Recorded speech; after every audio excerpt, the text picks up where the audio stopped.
नमस्कार प्यारे बच्चों, निमित्त ब्रेल कोड के अंतर्गत खंड 2 गणितीय संक्रियाएं ऑपरेशनल चिन्ह के बारे में हम लोग इस चर्चा में सीखेंगे। गणितीय संक्रियाओं चिन्ह कौन कौन से होते हैं? जमा का, ऋण का, गुणा का, बिंदु का, भाग का आपको ज्ञात ही है, प्रिंट में आप करते रहे हैं।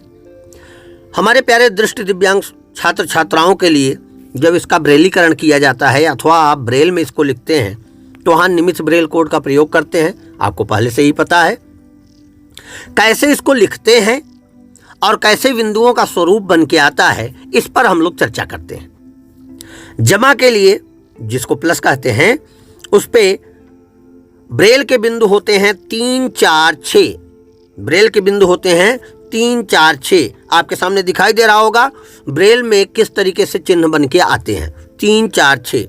ऋण माइनस के लिए 3 और 6, माइनस के लिए 3 और 6। कैसे ब्रेल चिन्ह बन के आता है सामने प्रदर्शित हो रहा है।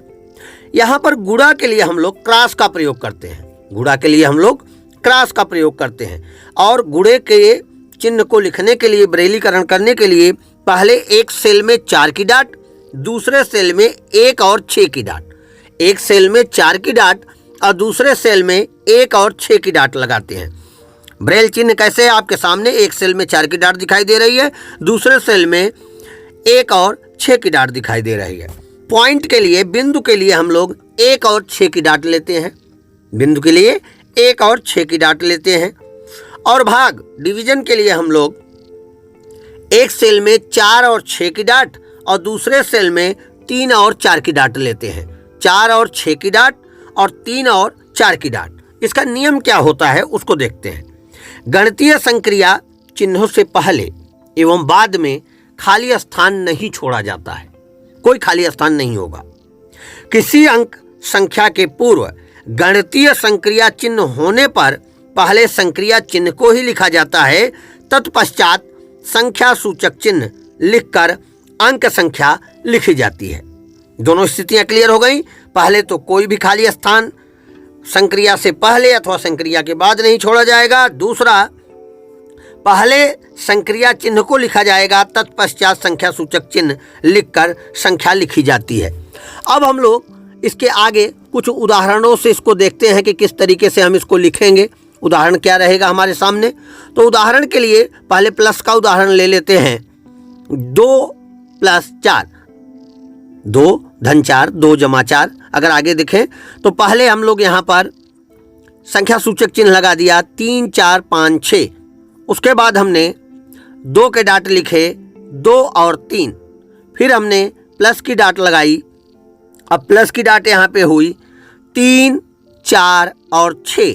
फिर 4 की डाट लगा दी 2, 5, 6। इसी प्रकार 6 - 3 को देखेंगे तो पहले संख्या सूचक चिन्ह लगा दिया 3, 4, 5, 6।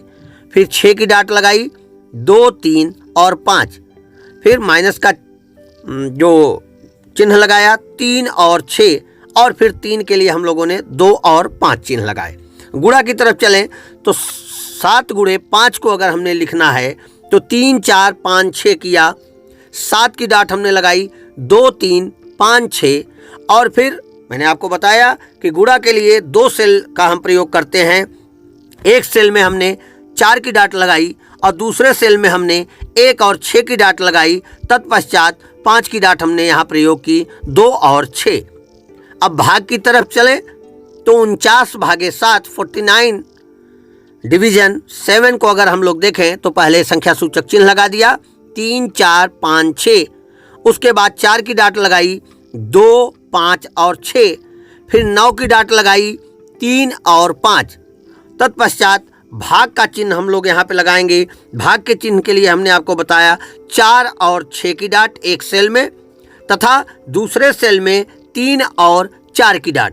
तत्पश्चात 7 की डाट हम लोग लगाएंगे 2 और 3 तथा 5 और 6। एक ही सेल में 2, 3, 5, 6। अब अगर हम लोगों को ऐसे लिखना हो 3.4.6.8 तो कैसे लिखेंगे? पहले संख्या सूचक चिन्ह लगा दिया 3, 4, 5, 6। फिर 3 लिखा, 2 और 5 की डाट।